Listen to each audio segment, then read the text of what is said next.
Hello friends, नमस्कार। आप सब दोस्तों को तो आप सब कैसे हैं। चलिए दोस्तों, मैं उम्मीद करूंगा आप सब बहुत ही अच्छे होंगे। दोस्तों, आज मैं आप लोग को क्या बताने वाला हूं, आप हमारे वीडियो का थंबनेल देखकर समझ गए होंगे। और दोस्तों, मैं आपको इस वीडियो में बता दूं आगे बढ़ने से पहले कि मैं दोस्तों आपको इस चैनल के माध्यम से क्लास 3 से लेकर के क्लास 10 तक के सभी मैथ का सॉल्यूशन आपको इस चैनल के माध्यम से दिया जाएगा, सबसे पहली बात। उसके बाद दोस्तों, आपको इसी चैनल के माध्यम से क्लास 6 से लेकर के क्लास 10 तक के सभी साइंस का जितने भी क्वेश्चन आंसर होते हैं, सब्जेक्टिव ऑब्जेक्टिव, वो सभी के सभी आपको इसी चैनल के माध्यम से जो है दिया जाएगा। तो दोस्तों, देर न करते हुए आप हमारे चैनल को सब्सक्राइब कर लीजिए और बेल नोटिफिकेशन दबा कर रखिए, ताकि जो भी मैं वीडियो बनाऊं उसका नोटिफिकेशन आपको जल्द मिल पाए और आप क्या करें, सीखें, समझें और अपने लक्ष्य के प्रति आगे बढ़ें। ठीक है, तो दोस्तों मैं आपको इस वीडियो में ये जानकारी दे दिया हूं। पर आज क्लास 6 से जो है मैथ को स्टार्ट करने वाला हूं, जिसमें दोस्तों हम लोग के पढ़ना है चैप्टर 1 में देख सकते हैं आपका है संख्याओं की जानकारी के बारे में क्या करना है, हमें जानना है। ठीक है, तो दोस्तों देर न करते हुए वीडियो में आगे बढ़ेंगे। लेकिन यहाँ पर आगे बढ़ने से पहले एक छोटी सी रिक्वेस्ट होती है कि अगर आप हमारे चैनल पर नए होंगे तो चैनल को कर लेंगे सब्सक्राइब और बेल नोटिफिकेशन कर लेंगे प्रेस। ठीक है, और दोस्तों हमारे वीडियो में लास्ट तक बन रहे।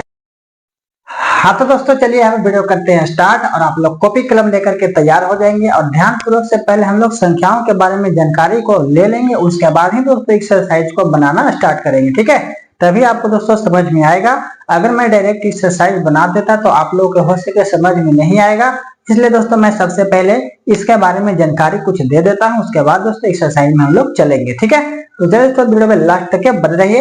हम बारी बारी से आपको यहाँ पर लिख दिए हैं, मैं आपको समझाता हूँ। ठीक है, तो सबसे पहले दोस्तों आपको इसमें क्या जानना है कि प्राकृत संख्या या प्राकृतिक संख्या है ना, प्राकृत संख्या या प्राकृतिक संख्या दोनों का मतलब सेम ही होता है। ठीक है, तो दोस्तों कहते किसको है प्राकृत संख्या, तो आपको यहाँ पर जानना है कि वस्तुओं की गणना में आने वाली संख्याएं ही प्राकृत संख्या या प्राकृतिक संख्या कहलाती है। ठीक है, जैसे सिंपल बोलते हैं कि गिनती की संख्या को प्राकृत संख्या कहते हैं। ठीक है दोस्तों, नेचुरल नंबर इंग्लिश में बोला जाता है। तो जैसे कि एग्जांपल में आप देख सकते हैं गिनती की संख्या 1 2 3 4 5 6 7 है ना, डॉट डॉट डॉट आगे की ओर बहुत सारा जाते जाएगा, अनंत तक जाएगा। ठीक है, तो इस तरीके से दोस्तों मैंने यहाँ पर क्या किया है, आपको लिख करके दर्शा दिया है और आपको बता दिया। ठीक है, कि आपको जो है सबसे पहले प्राकृत संख्या यानी नेचुरल नंबर के बारे में जानना है। तो आपको दोस्तों क्लियर हो चुका होगा कि यहाँ पर प्राकृत संख्या नेचुरल नंबर कहते किसे हैं, यानी कि गिनती में शामिल होने वाली संख्या को प्राकृत संख्या कहते हैं, है ना दोस्तों। या तो यहाँ पर लिखे है कि वस्तुओं की गणना में आने वाली संख्या ही प्राकृत संख्या कहलाती है, तो सबका मतलब एक ही हुआ। ठीक है, तो आप एग्जाम्पल समझ गए होंगे। उसके बाद दोस्तों यहाँ पर एक पॉइंट है जो आपका किताब में दिया गया है। अगर आपको वो चीज जानने में असमर्थ होंगे, अगर आप पढ़े होंगे लेकिन वो चीज को आप नहीं जाने होंगे, तो मैं यहाँ पर आपको निकाल करके दे दिया हूँ। तो दोस्तों क्वेश्चन क्या है कि किसने कहा कि प्राकृत संख्या भगवान की देन है ना, किसने कहा कि प्राकृत संख्या जो है भगवान की देन है। ठीक है दोस्तों, तो यहाँ पर आपको आंसर मैंने दिया है कि एक जर्मन गणितज्ञ जो था, कौन था, क्रॉनेकर था। कौन था दोस्तों, क्रॉनेकर कहा कि प्राकृत संख्या जो है भगवान की देन है। ठीक है, तो यहाँ पर दोस्तों आपको एक नया पॉइंट मिला होगा सीखने के लिए। ठीक है, कि प्राकृत संख्या को किसने कहा कि भगवान का दिया हुआ है। ठीक है, तो यहाँ पर मैंने बताया कि एक जर्मन गणितज्ञ क्रॉनेकर ने बताया था। ठीक है जी, क्रॉनेकर ने कहा था कि प्राकृत संख्या भगवान की देन है। ठीक है, तो यहाँ पर दोस्तों मैं उम्मीद करता हूँ कि आपको जो है यहाँ पे क्लियर हो चुका होगा। अब दोस्तों नेक्स्ट चलेंगे, यहाँ पर हम लोग संकेत के बारे में पहले जान लेते हैं, क्योंकि दोस्तों मैं आगे एक्सरसाइज बनाऊंगा तो आपको यहाँ पर संकेत से रिलेटेड क्वेश्चन जो है मिलेंगे। ठीक है, तो यहाँ पर दोस्तों संकेतों द्वारा जो है हम संख्याओं की तुलना करते हैं, यानी कि बोल रहा है कि ए संकेत, यानी कि जब ए संकेत अथवा ए संकेत रहेगा तो ठीक है, तो जब दो संख्याओं के बीच चिन्ह अगर ए वाला आता है, ठीक है दोस्तों, जब दो संख्याओं के बीच में अगर ए चिन्ह आता है तो इसका अर्थ हुआ कि पहली संख्या जो है दूसरी से क्या है, बड़ी है। जैसे एग्जांपल के लिए मैंने यहाँ पे 4 3 लिया है, 4 और 3 लिया है, तो आप इससे देख करके बता सकते हैं कि 3 से बड़ा जो है कौन है दोस्तों, 4 है, और 4 से छोटा कौन है, 3 है। ठीक है, तो यही चीज मैंने लिखा है, जैसे कि 4 जो है और 3 है, तो इसको हम क्या कहेंगे, तो इसको कहेंगे इस प्रकार पढ़ते हैं, जैसे कि 4 बड़ी है किससे, 3 से, है ना दोस्तों। अभी मैंने बताया कि 4 जो है बड़ा है किससे, 3 से, ठीक है। लेकिन इसी प्रकार 3 और 4 को देखा जाए तो इधर कर देते हैं, उल्टा कर देते हैं, ठीक है। तो यहाँ पर क्या हो जाता है दोस्तों, यहाँ पे जो है आपका 4 बड़ा हो जाता है और 3 छोटा हो जाता है, ठीक है। तो इसी तरीका से यहाँ पे बताए हैं कि इसी प्रकार 3 और 4 को पढ़ते हैं कि 3 छोटी है और 4 क्या है दोस्तों, बड़ा है, ठीक है। 3 छोटी है किससे, 4 से, और 4 बड़ा है, ठीक है, 3 से। समझ में आ रहा है ना। तो मैंने यही चीज को मैंने आपको बताया संकेत के माध्यम से, यानी कि इस तरीका से जब आएगा तो आप उसको कैसे समझेंगे, ठीक है। तो मैंने बताया कि जब इस तरीका के चिन्ह आता है तो इसका अर्थ होता है कि पहली संख्या दूसरी से क्या है, बड़ी है, ठीक है। तो इस तरीका के सिंबल आएंगे, ठीक है दोस्तों। इसी प्रकार मैंने छोटा के लिए बताया, अगर छोटा इधर रहेगा उधर बड़ा रहेगा तो इसका अर्थ हुआ कि ये वाला संख्या से ये वाला संख्या क्या है, छोटा है, ठीक है। तो मैं इसका अपोजिट मैंने बता दिया। बाकी दोस्तों यहाँ पर बात करते हैं चिन्ह का, ठीक है। तो आपको पता ही होगा कि इसका अर्थ क्या होता है, तो इसका अर्थ होता है दोस्तों बराबर, है ना। आपको पता है ये बराबर का चिन्ह है। और ये चिन्ह का अर्थ क्या होता है, तो बराबर नहीं है, यानी कि दोस्तों बराबर में क्या क्या रहेगा, ऊपर से किस तरीका से काट देगा, है ना। मान लीजिए 2 समांतर रेखा है, उसको एक प्रतिच्छेद कर दिया, तो कहने का मतलब हो दोस्तों कि बराबर नहीं है, नॉट इक्वल टू इसको बोलते हैं इसमें, ठीक है। यानी कि इस तरीका से बराबर को इस तरीका से क्रॉस कर दे तो हमारा नॉट इक्वल टू यानी कि बराबर नहीं है, ठीक है। जैसे कि देखो 2 और 3 के बराबर नहीं है। बराबर का मतलब क्या होता है दोस्तों, कि इधर 3 है तो इधर भी 3 होना चाहिए, ठीक है। तो ये हमारा बराबर होगा, ठीक है। लेकिन अगर इधर 3 है और इधर में 5 है तो बताओ बराबर है, तो नहीं। तो इस तरीका से लिखेंगे 3 नॉट इक्वल टू 5, 3 जो है 5 के बराबर नहीं है, 5 जो है 3 के बराबर नहीं है, ठीक है। तो इस तरीका से हमारा क्या होगा दोस्तों, नॉट इक्वल टू बराबर नहीं है, ठीक है दोस्तों। उसके बाद आदि कहने का मतलब है, इसमें 2 एग्जाम्पल लिए थे, 2 और 3 का, ठीक है। तो 2 और 3 में हमारा कौन हो गया, 2 और 3 बराबर नहीं हुआ, 10 और 18 में क्या हुआ, बराबर नहीं हुआ, ठीक है। आदि यानी कि और भी, जैसे यहाँ पर ले लेते हैं 12 14, तो 12 14 क्या बराबर है, नहीं। तो यहाँ पर 12 इज नॉट इक्वल टू 14, 12 14 के बराबर नहीं है, ठीक है। तो इस तरीके से दोस्तों आपको क्या करना था, इस चीज को जानना था। उसके बाद दोस्तों आपका आता है दूसरा पूर्ण संख्या के बारे में, जिसको हम लोग बोलते हैं होल नंबर, ठीक है। पूर्ण संख्या को इंग्लिश में बोलते हैं होल नंबर। तो दोस्तों हमारे पूर्ण संख्या क्या है, जिसमें दोस्तों यहाँ पर देखा जाए तो 1 2 3 4 डॉट डॉट डॉट आगे की ओर तो बढ़ता गया है, ठीक है। लेकिन इसमें सिर्फ शून्य को शामिल किया गया, किसको, शून्य को। तो कहने का मतलब हुआ कि प्राकृत संख्या में शून्य को शामिल करने पर एक क्या बनता है दोस्तों, पूर्ण संख्या बनता है, होल नंबर, ठीक है। यानी कि यहाँ पर मैंने लिखा है कि 0 1 2 3 4 डॉट डॉट डॉट को पूर्ण संख्या कहते हैं, जो आपका किताब में दिया गया था, ठीक है। तो इस तरीके से दोस्तों प्राकृत संख्या में सिर्फ शून्य को शामिल कर देने से आपका क्या बन जाता है, पूर्ण संख्या बन जाता है, ठीक है। यानी कि यहाँ पर एक पॉइंट और ऐड किए हैं कि शून्य एक ऐसी संख्या है, ठीक है, जो एक भी नहीं की गिनती करती है, यानी कि शून्य जो है संख्या की गिनती करेगी नहीं, ठीक है। इसलिए यहाँ पे ऐड कर दिए हैं कि शून्य जो है एक ऐसी संख्या है, ठीक है, जो एक भी नहीं की गिनती करती है, ठीक है दोस्तों। तो मैं उम्मीद करता हूँ कि आपको जो है यहाँ तक समझ में आ गया होगा। बाकी चलते हैं। हाँ तो दोस्तों अब है आपका यहाँ पर कुछ टिप्पणी है, उसके बारे में हम पहले जानकारी कर लेते हैं, उसके बाद ही दोस्तों हम आगे बढ़ेंगे। तो यहाँ पर दोस्तों इसमें क्या है कि सबसे पहला आपका टिप्पणी में है कि सबसे छोटी प्राकृत संख्या है जो दोस्तों एक है। क्या है दोस्तों, एक। सबसे छोटी प्राकृत संख्या की बात करें तो क्या होगा दोस्तों, आपका एक होगा, ठीक है। जबकि सबसे बड़ी प्राकृत संख्या का जो है पता नहीं लगाया जा सकता है, यानी कि सबसे बड़ी प्राकृत संख्या का निरूपण नहीं किया जा सकता है, ठीक है।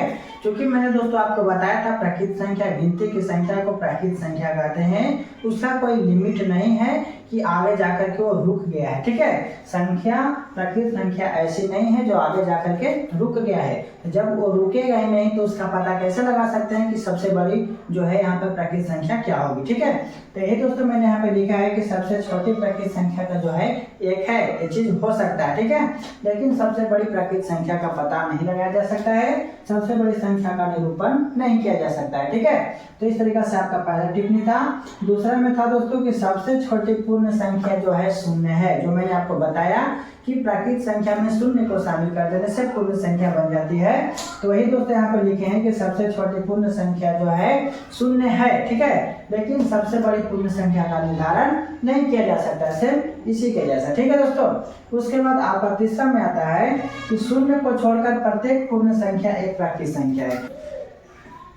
ये मैंने आपको अभी जस्ट बताया है कि शून्य को छोड़कर प्रत्येक जो है संख्या क्या है, प्राकृत संख्या है। यानी कि दोस्तों मैंने 1 2 3 4 जो लिखा था, यानी कि वो आपका लगातार जो संख्या जा रहा था वो तो प्राकृत संख्या था ही, लेकिन इस टिप्पणी में ऐड किया कि शून्य को छोड़ करके, शून्य को हटा देंगे तो भाई प्राकृत संख्या तो बनेगा ही, ठीक है।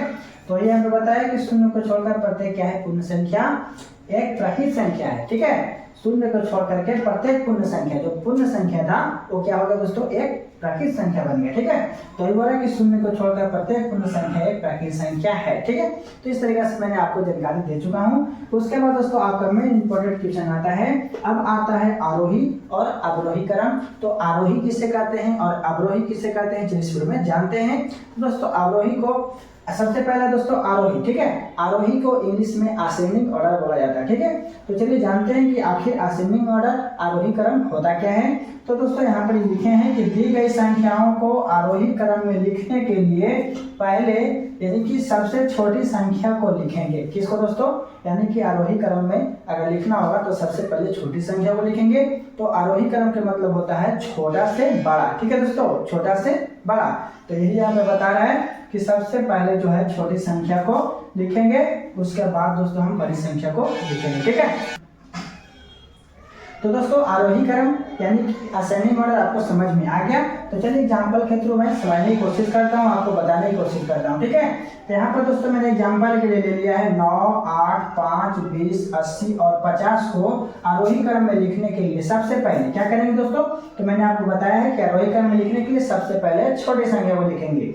तो इसमें आपको देखना है कि सबसे छोटी संख्या कौन है। तो इसमें देख रहे हैं तो सबसे छोटी संख्या 5 है ना दोस्तों। 5 के बाद आपका क्या है, तो 8 है ना। आप देखिए 8 जो है 5 के बाद 8 है, उसके बाद कोई छोटी संख्या दिख रहा है नहीं, तो आप 8 हो जाएगा। तो तीसरा में देखेंगे ये दोनों तो खत्म हो गया। ये दोनों खत्म होने के बाद दोस्तों 9, 20, 80 और 50 में देखेंगे सबसे छोटी संख्या कौन है, तो आपका 9 दिखेगा, है ना। यानी कि ये भी आपका क्लियर हो गया। उसके बाद दोस्तों देखेंगे 20, 80 और 50 बच गया। तो इसमें सबसे छोटा कौन है, तो ये दोस्तों 20 है। तो देखिए आपके इसके पास 20 लिखा है। ठीक है, उसके बाद 80 और 50 में सबसे छोटी संख्या कौन है, तो आप देखेंगे कि 50 जो सबसे छोटी संख्या है और लास्ट में बच गया दोस्तों 80। तो इस तरीके से हमारा हो जाता है असेंडिंग ऑर्डर यानी कि आरोही क्रम। ठीक है, तो इस तरीके से क्या करना है, आपको आरोही क्रम को बनाना है।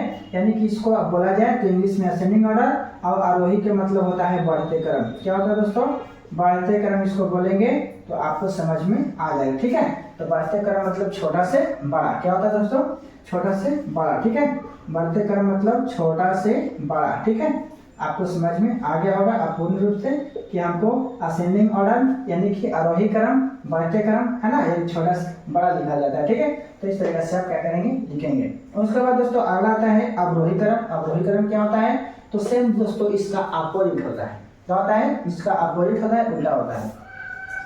यानी कि इसको जो है आरोही क्रम को असेंडिंग ऑर्डर, तो अवरोही क्रम को डिसेंडिंग ऑर्डर बोला जाता है। ठीक है, तो चलिए इसको जानते हैं कि दी गई संख्याओं को अवरोही क्रम में लिखने के लिए सबसे पहले क्या करते हैं, बड़ी संख्या को लिखते हैं। ठीक है, इसमें क्या बोले अपोजिट हो जाता है। तो इधर छोटा से शुरू होकर बड़ा के पास कहते हैं, और बड़ा से शुरू होकर के छोटा के पास जाएंगे। ठीक है, यही बोल रहा है कि दी गई संख्याओं को अवरोही क्रम में, है ना, लिखने के लिए सबसे पहले जो है बड़ी संख्या को लिखेंगे, उसके बाद छोटी संख्या को लिखेंगे। ठीक है, समझ में आया। उदाहरण के लिए हमने लिया है 5, 15, 18, 9, 16 और 30 को अवरोही क्रम में लिखने के लिए सबसे पहले, ठीक है, क्या करेंगे, किसको लिखेंगे। तो दोस्तों यहाँ पर मैंने बताया है कि अभी आपको बताया कि सबसे पहले बड़ी संख्या को लिखेंगे। देखिए इसमें सबसे बड़ी संख्या क्या दिख रहा है, ये सभी में जो देखेंगे बड़ी संख्या क्या दिख रहा है, तो 30 दिख रहा है। तो मैंने सबसे पहले 30 को लिखा, है ना। अब ए वाला में देखिए सबसे बड़ा कौन दिख रहा है, तो ए वाला में सबसे बड़ा 18 दिख रहा है, तो 18 को लिए हैं। ठीक है, ये आपका क्लियर हो गया। उसके बाद दोस्तों 9, 15, 9, 16 में देखेंगे तो सबसे बड़ी संख्या कौन दिख रहा है, तो 16 दिख रहा है, तो 16 भी ले लिए, है ना, 16 भी क्लियर हो गया।